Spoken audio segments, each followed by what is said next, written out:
with everything that you do, you have to be willing to look stupid. Every master was once a beginner.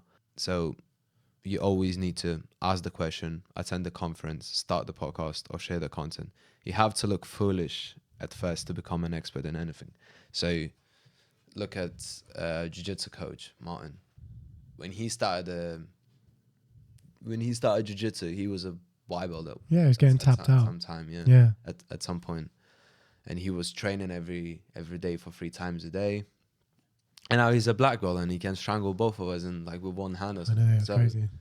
So with everything that you do, you have to be willing to look stupid. Like when I moved to the UK, I couldn't even say a sentence without like stuttering because I was so insecure about my accent and my language and my voice and everything. So yeah, it's just practice and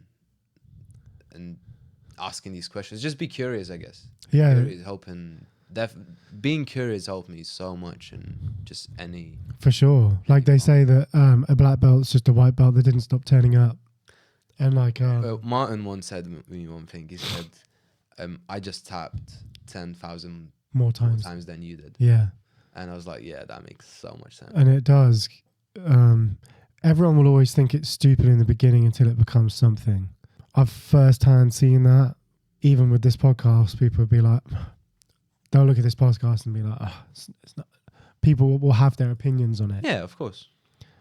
But when it's the end result of what people think a podcast should be like, then all of a sudden people will be like, mate, that podcast is fucking sick. Doing really well, he's smashing it. It's like, well, where were you 10 years ago when I was fucking starting it, when it was something stupid? Overnight success, right? Yeah, and it's that people's ideology of, you know, I think a lot of the time people are focused on the end, so much focused on the end result than the journey within itself, and that's why you've got to be willing to be courageous and do the thing that looks stupid and like no one ever.